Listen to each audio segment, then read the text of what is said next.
If you believe the stories, mankind's pride gave rise to the Darkspawn. Countless in number and toxic to all life, Darkspawn search endlessly for an archdemon. When they find one, Darkspawn armies surge up from their corrupt barrows beneath the ground, and a blight begins. Grey Wardens are the only warriors capable of destroying an archdemon, and history always honors the one who sacrifices all to kill the beast. In the fifth blight, the Warden was the hero of Ferelden, a mage living in the Circle Tower at Lake Calenhad.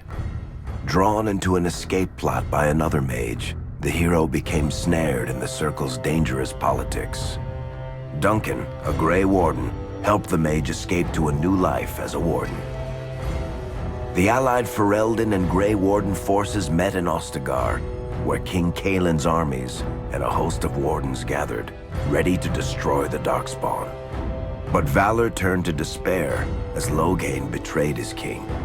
Kaelin's forces were slaughtered, and the south was lost. The hero, now a full-fledged Grey Warden, survived with the aid of Flemeth, the mysterious witch of the wilds. Joined by Flemeth's daughter, Morrigan, and a Grey Warden named Alistair, the hero set out to build an army strong enough to abolish the Blight. With the traitorous Loghain now seated on Ferelden's throne, the Warden sought help from the influential Arl Eamon of Redcliffe. However, they arrived in Redcliffe to find the town under siege. As each night, undead rose in waves and assailed the battered village. With the hero's help, the people of Redcliffe stood fast against the undead horde. The Wardens reached Arl Eamon's castle only to find the Arl lying at the edge of death, and his court fallen into madness.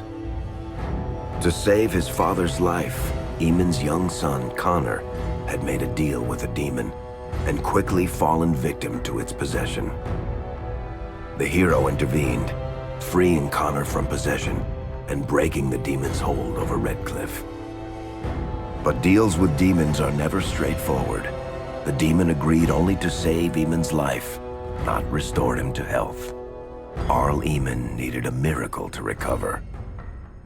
The hero located an urn containing the sacred ashes of Andraste, which were said to cure any ailment. The urn was protected by ancient traps, tests of will, and a dragon-worshipping cult that wanted to twist the urn's power to its own ends.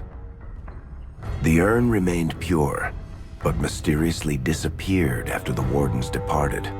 Only the temple dedicated to it still stands. With a pinch of the ashes, the hero restored the Arl to health. Informed of Loghain's treachery, Eamon swore his political and military support. The circles of Magi are bound by oath to aid the Grey Wardens in times of blight. However, Lake Calenhad's tower could offer little help. One of its mages, Uldred, had become possessed by a pride demon and was twisting other circle mages into abominations. The hero fought to the top of the tower and defeated Uldred, saving the remaining mages. Grateful for their lives, the mages joined the Warden's army.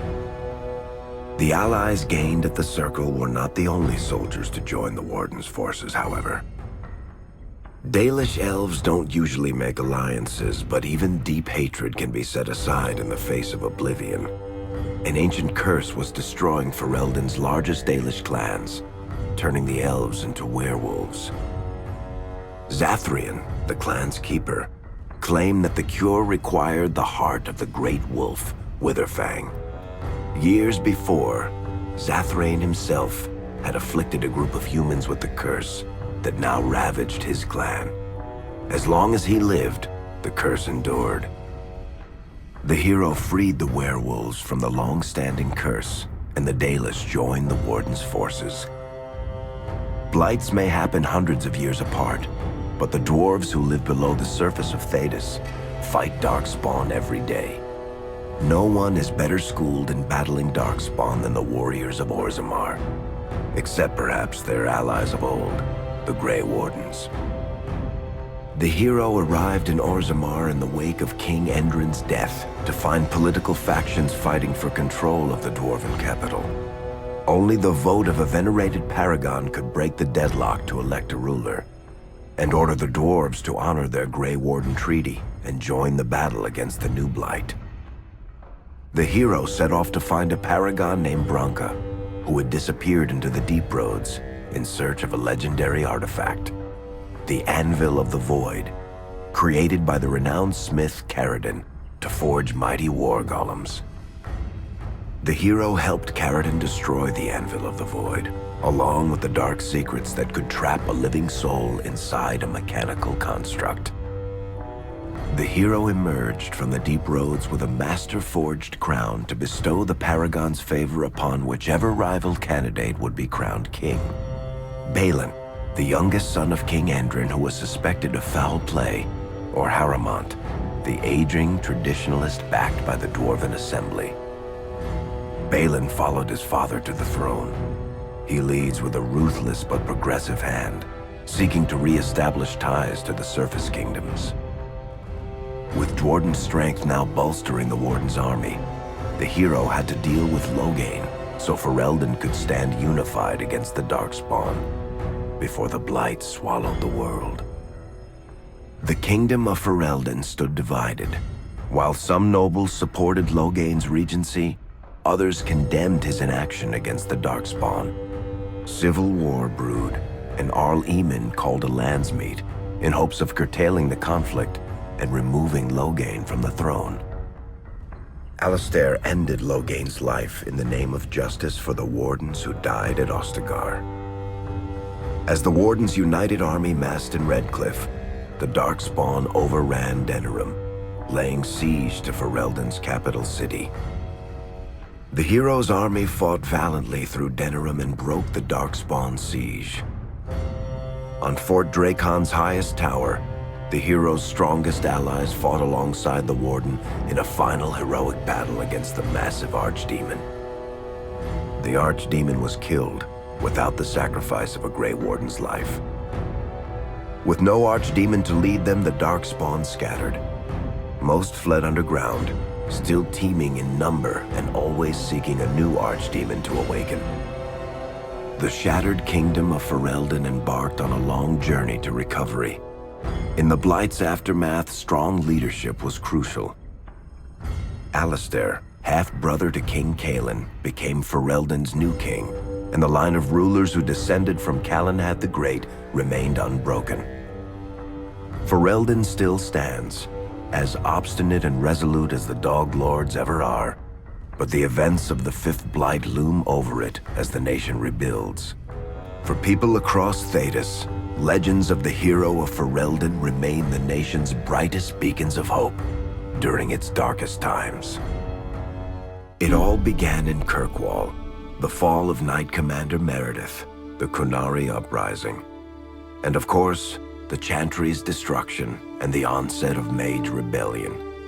One person always stood amidst the swirling chaos: Hawk, the champion of Kirkwall. The Hawk family fled Lothering, refugees from the Blight. Leandra, mother of the champion, and siblings Bethany and Carver, hoped to find refuge at her family's estate in Kirkwall, far to the north. While Hawk had no magical abilities, the champion was at the heart of events that ultimately led to the Mage Rebellion. The Hawks escaped the Blight with the help of Aveline Bhelen, a warrior and family friend. It's said that the family was also aided by Flemeth, the notorious Witch of the Wilds. Hawk's brother, Carver, never reached the Free Marches. He was killed by Darkspawn while protecting his family. The family's first years in Kirkwall were difficult. Leandra's brother Gamlin had lost the family fortune. The Hawks lived in poverty, forced to indenture themselves in return for entrance to the city. To pay off the debt, Hawk was forced to work for a band of mercenaries. All the while, Hawk and Bethany did their best to hide Bethany's magic from the Templars. Opportunity eventually struck in the form of a dwarf named Bartrand Tethras, who was planning an expedition to the Deep Roads. It was a long shot, but with gold gained from the expedition, Hawk could free the family from its criminal creditors and further Templar scrutiny. Hawk met a rogue Grey Warden named Anders, who possessed detailed maps of the deep roads. These maps were crucial to the expedition's success. Once Hawk obtained them, everything else fell quickly into place. Afraid to lose another sibling, Hawk insisted that Bethany stay in Kirkwall rather than accompany the expedition. Hawk did find ancient dwarven treasure, but the group also stumbled upon a statuette formed from a strange red lyrium. Upon returning to the surface, Hawk found Templars taking Bethany away.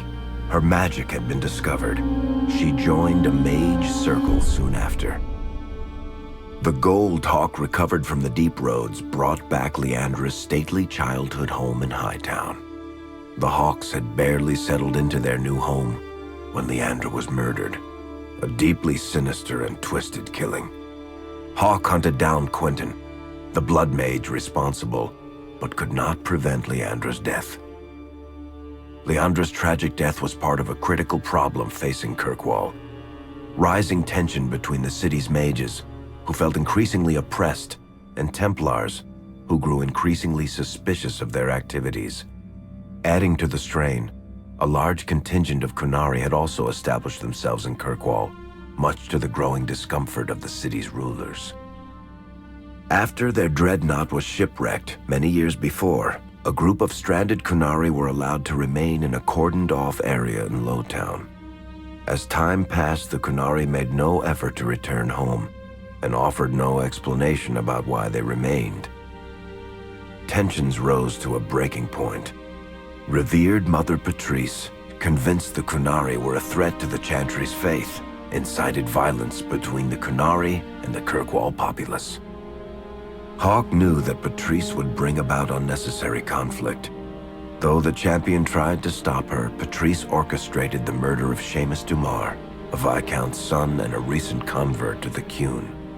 When her crime was discovered, a Qunari assassin killed her. After Seamus was murdered, the Arishok of the Qunari group lost patience with the humans of Kirkwall. They would now submit to the Qun or die. The Qunari struck hard and fast. They took the palace in Hightown and beheaded the Viscount to immediately quash any resistance. Aided by Knight Commander Meredith and First Enchanter Orsino, Hawk reached the palace and stood toe-to-toe with the fearsome Qunari leader. Hawk fought the Qunari leader. The fierce battle resulted in the Arishok's death and the liberation of Kirkwall from its brief occupation. The Qunari quickly withdrew from the city entirely. Hawk saved Kirkwall and earned the grudging respect of the city's Templars, mages, and nobility, along with the title that history remembers, the Champion of Kirkwall. Kirkwall's problems were still not over, however. After Viscount Dumar's death, Knight Commander Meredith took power and blocked all attempts to appoint a new Viscount. Under Meredith's command, the Templars tightened their grip on the mages, planning to suppress what Meredith saw as a growing rebellion. Anders, who spent years fighting for justice and freedom for his fellow mages, saw that the time for negotiation was past. He destroyed Kirkwall's chantry, killing hundreds, including Grand Cleric Elthina. This single act began a rebellion that spread from circle to circle, until all circles of Magi had risen up in defiance against chantry rule. Though Anders had done the unforgivable, something stayed the champion's hand. Anders survived the day, although many others did not. Fighting spread swiftly through the city. Some mages rebelled openly, many of them succumbing to possession. Templars turned their swords on mages who rebelled and on those who did not. As First Enchanter Orsino refused to bend to the Templars, Knight Commander Meredith demanded that every mage in Kirkwall be put to the sword. Hawk saved many mages from Templar blades, keeping them from succumbing to possession or the temptations of blood magic.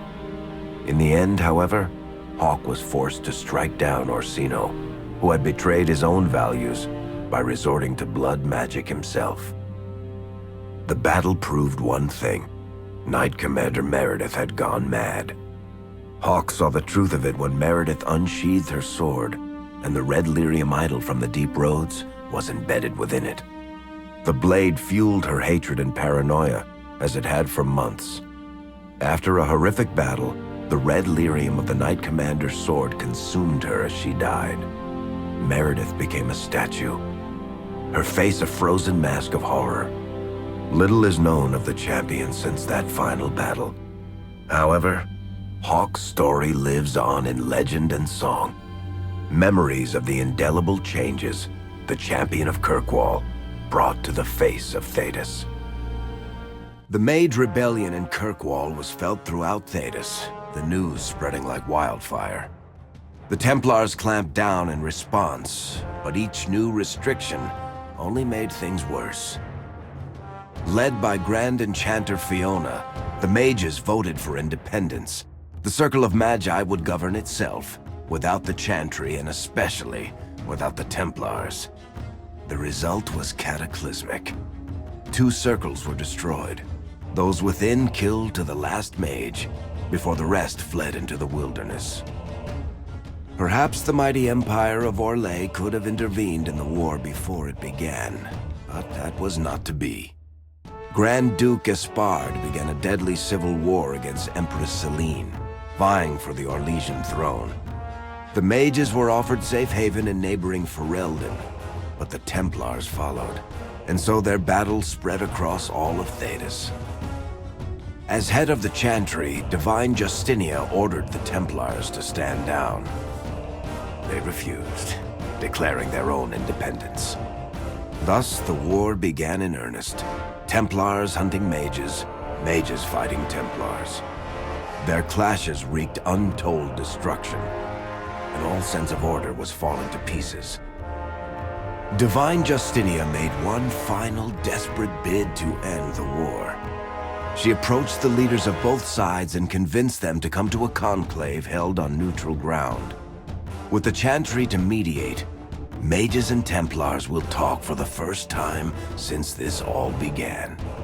It is our last, and perhaps our only, chance for peace.